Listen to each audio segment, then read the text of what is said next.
Good afternoon. Thank you for being here today. Wrapping up again. Just a really good week of practice. Really competitive, really physical. More guys stepping up, making plays. All those developmental scrimmages on Friday are really paying off. Just more and more guys are getting playing time and working in a rotation, which is necessary at this time of year, especially as you're trying to balance your roster and looking at who's going to redshirt and use those 4 games and who you're going to hold back on, who you're going to go forward on. So all in all, just a really good week of practice. Questions, please. Do you have conversations with players that are maybe on the edge there about where their standing is in terms of redshirt? Or is that Always with them and their families. Yes, sir. How hard is it to kind of juggle that these days with some of the injuries that are popping up, or there may be some decisions that you thought were concrete that it's maybe going to be harder to redshirt some guys these days? Well, I mean, nowadays in college football, I don't know what the percentages are of guys actually fulfilling the entire, 5-year allotted, eligibility time. Not to mention guys that were here last year getting that extra one as well. So it'll be a 6-year. So, and you never know. Football is really unpredictable. I mean, you never know when you can be injured or whatnot. You certainly don't wish that upon anybody. So I've always been a big fan of when you can play, because you just don't know what the next day is going to bring. So our guys have been excellent in terms of being unselfish and playing and understanding roles. And there's not a single role on this team that is not important. Everybody has an important role. I think they understand that. They've bought into it. And the guys have done everything they've been asked. Is there anyone in particular in that developmental scrimmage the last couple of weeks that you've been impressed with? Maybe he's not going to play on Saturday, but he's trending in that direction, or guys that are? Well, it's been a good amount. I mean, the secondary, Avante and Jalen Davies and Barkins, they really stand out. Those are really good football players. They've been in the rotation. We don't skip a beat while they're in there. So that's been really impressive. Mikel Afayase is ready to go. He's really looked impressive. Got a great burst, great first step. Plays with good pad level, good hands. Guys like Opa have been just right there on the cusp. Marcus Harper has been great. Has taken the next step, and you can see it. When someone starts playing with twitch, physicality, when they start playing fast, that means that the opposite's happening in their brain. Their game is slowing down for them. All right, they're playing faster. So it's a pretty good list of guys. So we're pretty pleased with the way that's going. How are Justin Flo and Sean Dollars progressing, and what's their chances they'll be available again this year? Well, I think Sean is going to be available at some point this year. Could be at the end, could be in the postseason. Justin's going to be more spring. I think Jeff Bennett makes availability as well as he. There's a chance. Yep. Those are, reminders of how significant the type of injuries that we've had, the caliber of player that has been lost, and at the same time, the caliber of next man up mindset our team has had to be able to forge forward. LeDuc also. LeDuc is really close. LeDuc is already practicing with us, so we think he's maybe a week out. He would be, if you had to listen for this week, he'd be questionable. If you had to listen for next week, you'd say he's a go. Coach, really? I don't believe we saw Keon against Washington. Just wanted to ask about his availability, how he's doing. Yeah, he was a little bit banged up last week. We thought we could get to the game and use him, or was it he could come play for us, not use him. And he's in a much better state this week. He's really played well. He has played through, some nicks and some bumps or whatnot, and has been a great player for us this year.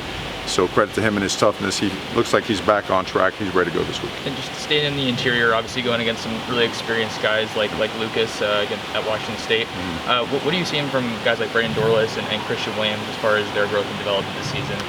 Well, those guys have been excellent. They've been productive. Their off-season training habits, their eating habits, nutrition-wise, film study habits have paid off in a big way, because we've gotten some really good interior line play. We have, and this week is very, very different. I mean, you're talking about massive splits, right? 3 and 4 foot splits, tackle trap, tackle dart, guard trap, inside, outside zone, draw schemes, screens, drop back play action. I mean, there's some challenges with the way that the distribution of course, the passing game, what they do at wide receiver, but also how they use the running backs, how difficult they are to tackle, the space they create. The splits themselves, it's different. That's a very different fit and a very different feel. So those guys have been really good all year. We're going to need them to be their very best on Saturday. One of the best opposing tackles you'll go up against, and Lucas and KT and him had a good exchange last year. They got the ball out quick a lot last year trying to avoid KT. What are your thoughts on that just individual matchup that will draw a lot of attention, not just from inside the game, but around the game. Well, I think, again, they have great players, not only at tackle, but their interior offensive line is good. Their defensive line is as disruptive as you'll find really in college football. I think they're fifth in the country in forcing turnovers. And everybody on the defense is doing it. They're punching out balls at the linebacker position, at DB, up front. Their movements, their pressures are really, they're challenging, and they're very fast, explosive players, a lot of experience. At linebacker, they have a former quarterback and a guy that's been around for, 5 years plus, who is as good of a tackler and as instinctive as anybody we've played against all year. So we fully recognize that this is a challenge and an opportunity at every level on both offense and defense. How do you think KT has handled the individual attention that comes with being who he is, Mario? But I'm talking about more in-game, where at UCLA, when there's 3 GMs there and two men who could be deciding a very lucrative future for him, and that it comes each week, and this could be another week like that. Well, I think he's handled it well. I mean, he's done really well. I think that when you're blessed and with that type of talent, and then you also work with a mindset to match that kind of talent, knowing that every single week you're going to be tested, and that your future is going to demand even more of you. You're going to be tested even at higher levels and on bigger stages and whatnot. I think he's handled it really well, and I think he's learning and growing from it. With this team being so young, like you said a couple times, how have they handled the pressure each week that gets bigger and bigger, the games get bigger and bigger as we get into November? Johnny and Jalen yesterday talked a lot about how you've preached the 1-0 process, and I'm just curious your thoughts on the younger guys, because it can be pretty natural to kind of get caught up in the excitement of what you guys are going through. How have they kind of handled that? Well, I think we accelerate these youthful years on some guys by the way we practice, our regimen, our structure, and then the way that we present the data, the way we develop guys, and the way we prepare our mind, the way we attack the mindset of what we do. I mean, every single game, and the entire country's been in the playoffs since week 1. That hasn't changed, and there's no reason to change it now. What works for us is that we're able to focus on that thing right here, like right here, right now. Do it right and do it right now. That's the only thing that matters. All that other noise, man, just can throw you off, can really distract you. So I think our guys have bought into it, and our guys have seen the benefits of doing it the right way, full throttle, and allowing stuff to get in there and disallowing ourselves from playing at our best. So we're improving at it, and we still need tons more improvement at it. So want to know, man. Does it help with the reference, like the 2019 run where the ASC game and just you were in position there? Does that kind of add extra backing to that? Like, hey, we've gone through this before, and I think past experience always helps. Not a ton of guys on this team that were on that team, but certainly guys that can relay that message. Guys like Tony Washington that were around back in the Arizona loss, right? And then bouncing back, and not just bouncing back because they were upset, and not just winning or going 1-0 because they were upset, but because they decided to hold themselves accountable at a different level, at a higher level, and not really worrying about anything else and focusing on noise or any of that nonsense. It was just all about doing your job to the best of your ability and making sure the guy next to you does as well. So we're keeping it that simple. I think we talked Monday about wanting to see your coverage units, maybe clean some things up. How do you feel like you guys have addressed I thought we had some improvement the past couple of days, and it's been stressed, it's been coached better. We got to coach it better. We got to coach it better, and then you have to have a willingness to go down there and throw your body around. I mean, it's November, right? Everything hurts, right? I mean, everything does, and you got to be willing to play with a certain level of physicality on those teams, especially if the ball is not getting kicked in the end zone and getting a touchback. So I think we've achieved a better level, and we're looking for more improvement. So let's go find out on Saturday about our coverage teams.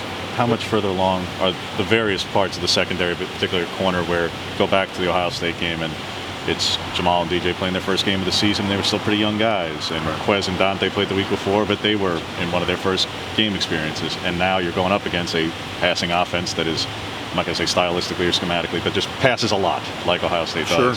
Sure. How much further along are those guys in their abilities? Well, I think the combination of them being comfortable with the scheme, technique-wise improving, getting the experience, the front seven playing better, us getting pressure on the quarterback, I think all those things together collectively have led to more confidence and better play. But we have progressed. We're definitely farther along.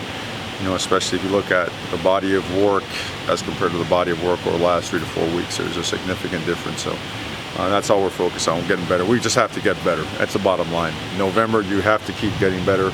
You have to keep working at things, and you just gotta cut everything else out. We really have no interest in anything else. Looking at the safeties, you guys are obviously looking for a timetable for Steve. But wanted to ask about kind of what you saw from Jordan Apple and Jamal in that Washington game, and how much it helps to have an experienced guy like Jordan to turn to. Jordan is, before I get at me, like, he's a stud, man. Jordan is a guy that the amount of pride that guy takes in understanding what everybody is doing allows him to play with such a sense of confidence and instill confidence in everybody else around him.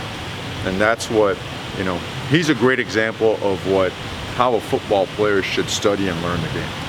He really is. And he's worked really hard physically to put himself in a position where all his entire skill set has improved. So a guy who's, last year when he played was a difference maker.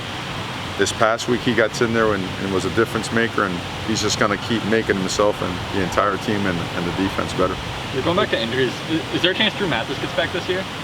I don't know. Something that we were looking into yesterday, and we'll see. With Jordan sliding over to replace Steve, what's the depth like behind Jamal? One more time, I'm sorry. With Jordan sliding over to replace Steve, what's the depth behind Jamal look like at nickel, and who are some of the players staying? I think Dante was on the 2 deep. Oh, we're excited about Dante at nickel now. And Dante, we have flexibility there. There's no hesitation or reservation. I mean, he's repped it. Scoop has repped it. I mean, Ryan Addison has repped it.